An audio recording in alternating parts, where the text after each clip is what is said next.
Hello नमस्कार दोस्तों। तो कैसे हैं आप लोग? आशा करता हूँ कि आप लोग अच्छे होंगे। और आज की वीडियो में हम डिस्कस करने वाले हैं चैनल लेंथ मॉड्यूलेशन के बारे में। तो चलिए हम वीडियो शुरू करते हैं और देखते हैं एक्चुअली ये होता क्या है। तो आपको पहले मैंने वीडियो में बता रखा कि पिंच ऑफ इफेक्ट क्या होता है।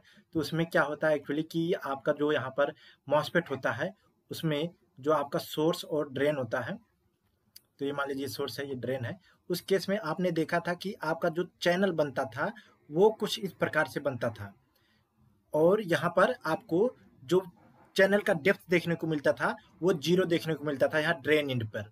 तो वो होता था पिंच ऑफ पॉइंट। आपका जो बीडीएस होता था वो greater than or equal to BGS minus BTH के हो जाता था। तो उस केस में आपका पिंच ऑफ पॉइंट देखने को मिलता था।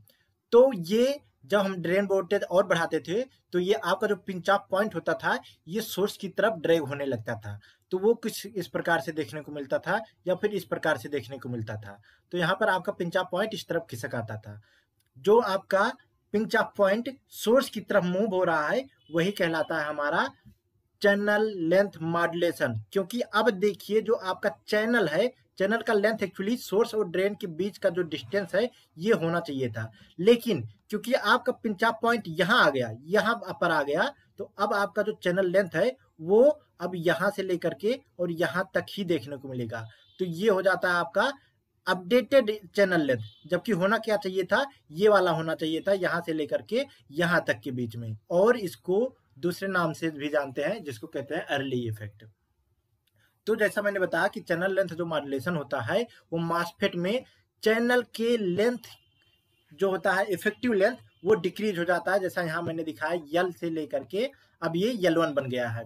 तो यही उसका शॉर्टनिंग होना ही कहलाता है चैनल लेंथ मॉड्यूलेशन। और ये होता कब है? ये सेचुरेशन रीजन में होता है जहाँ आपका BDS greater than or equal to BGS minus BTS के होता है। और ये रहा आपका ग्राफ। क्या होता है कि जनरली हम देखते हैं कि जब आपका मॉसफेट सैचुरेशन रीजन में चला जाता है उस केस में आपका ये जो ग्राफ है, ये करंट वाला ग्राफ, ये ऊपर की तरफ मूव नहीं होना चाहिए। ये एक फ्लैट आना चाहिए, एकदम फ्लैट।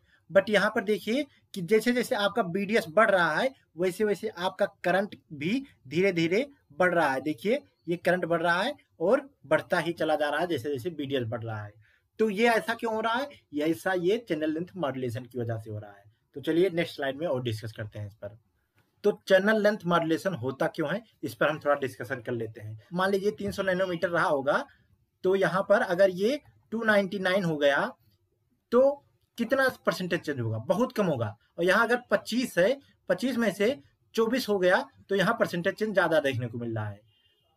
तो चैनल लेंथ मॉड्यूलेशन हमेशा से होता रहा है, लेकिन जैसे जैसे हम लोअर टेक्नोलॉजी नोड की तरफ बढ़ते जा रहे हैं ये हमारे लिए एक डेथ के रूप में उभर कर सामने आ रहा है। तो अब इसको हमको टैकल करना पड़ेगा और इसको हमें कंसीडर करना पड़ेगा, भाव देना पड़ेगा। अगर भाव नहीं देंगे तो ये हमारे कैलकुलेशन को गड़बड़ कर देगा। तो अब हम भाव देना इसको शुरू कर दे रहे हैं। तो क्या होता है, जैसा मैंने पहले बताया कि जब पिंच ऑफ पॉइंट आपका होता है वो धीरे धीरे आपके सोर्स की तरफ मूव होना शुरू हो जाता है।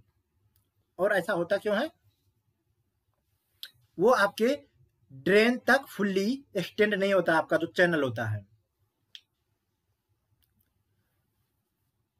और जो एक्सेस ड्रेन वोल्टेज होता है बीडीएस, जो आपके ड्रेन साइड पर अप्लाई होता है रिस्पेक्ट टू सोर्स, वो अब ज्यादा वोल्टेज होता है compare to BGS minus BTS के। उस केस में जो ओवरऑल इसका डिफरेंस आता है वही डिफरेंस आपका इफेक्टिव होता है। वही रीजन होता है जो आपके पिंच ऑफ पॉइंट को सोर्स की तरफ मूव कराता है। और सोर्स की तरफ मूव कराने से उसका जो चैनल लेंथ है, इफेक्टिव चैनल लेंथ, अब वो डिक्रीज हो जाता है। तो ये जो यल होता है अब ये चेंज हो करके यल1 हो जाता है। तो हम चैनल लेंथ मॉड्यूलेशन का अब इम्पैक्ट देखने वाले हैं कि आपके जो आईबी कर्व होता है उस पर क्या इफेक्ट डालता है। तो चैनल लेंथ जो मॉड्यूलेशन फिनोमेना होता है वो आपके ड्रेन करंट को बढ़ाता है, थोड़ा थोड़ा बढ़ाता है जैसे जैसे आपका बीडीएस इंक्रीज होता जाता है। और वो बढ़ाता कैसे है, जैसा मैंने बताया कि अगर यल आपका इफेक्टिव चैनल लेंथ डिक्रीज हो रहा है तो आपका करंट ऑब्वियसली बढ़ेगा, और इसी को अक्युमुलेट करने के लिए, इसी को करेक्ट करने के लिए हम यल के साथ कोई छेड़खानी यहाँ पर दिखाते नहीं है। हम एक करेक्टिव टर्म ऐड कर देते हैं अपने इक्वेशन में 1 प्लस लेमडा बीडीएस, जो कि आपके करंट के प्रॉपर इक्वेशन को दर्शाता है, और हम प्रॉपर करंट कैलकुलेट कर पाते हैं अगर आपके मॉसफेट में चैनल लेंथ मॉड्यूलेशन देखने को मिल रहा है तो उस केस में। और ये जो लेमडा होता है ये होता है चैनल लेंथ मॉड्यूलेशन कोफिशिएंट। और आपका जो आईडी है वो ज्यादा तेजी से बढ़ेगा बीडीएस बढ़ाने पर, अगर आपका जो लेंथ है वो छोटा है, और अगर आपका लेंथ बड़ा है तो आपका ये जो आईडी देखने को मिलेगा बीडीएस बढ़ाने पर कंपैरेटिवली स्मॉल लेंथ वाले मॉसफेट की अपेक्षा में यहाँ पर करंट में चेंजेस थोड़ा थोड़ा होगा। तो जितना ज्यादा आपका लेंथ मिलेगा या जितना ज्यादा लेंथ रहेगा उसी हिसाब से आपको चैनल लेंथ मॉड्यूलेशन देखने को मिलेगा। जैसे अभी हम देखते हैं कि आपका 40 नैनोमीटर है, तो 40 नैनोमीटर और अगर 20 नैनोमीटर की बात करें तो इन दोनों में चैनल लेंथ मॉड्यूलेशन ज्यादा कहाँ देखने को मिलेगा, 20 नैनोमीटर में। और इस केस में अगर हमारा बीडीएस सेम है और बीडीएस को हम इंक्रीज कर रहे हैं, उस केस में यहाँ हमें ज्यादा करंट देखने को मिलेगा कंपेयर टू 40 नैनोमीटर वाले की अपेक्षा में। तो लेंथ जैसे जैसे घटता चला जाता है, करंट आपका सेचुरेट होने के बाद भी, सेचुरेशन रीजन में भी करंट ज्यादा देखने को मिलता है, और ये कांस्टेंट नहीं होता, ये बढ़ता रहता है जैसे जैसे बीडीएस हम बढ़ाते जाते हैं। तो जो पिंच ऑफ पॉइंट खिसक करके सोर्स साइड में आ रहा है, यही इफेक्ट होता है DIBL में।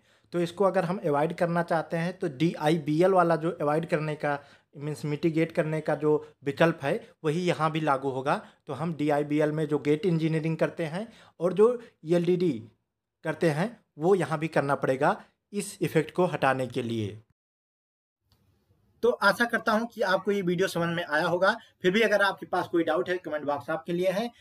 और चैनल लेंथ मॉड्यूलेशन वीडियो देखने से पहले आप पिंच ऑफ पॉइंट वाला वीडियो जरूर देख लीजिएगा, पिंच ऑफ इफेक्ट वाला वीडियो जरूर देख लीजिएगा, और उसके बाद ये वीडियो देखिएगा, या ये वीडियो देखने के बाद वो वीडियो जरूर देखिएगा। क्योंकि पिंच ऑफ पॉइंट अगर आपको क्लियर है तो आपको चैनल लेंथ मॉड्यूलेशन ज्यादा समझ में आएगा।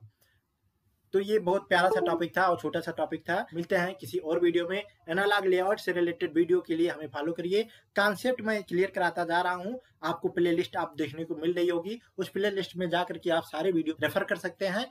Thank you for watching, have a great day.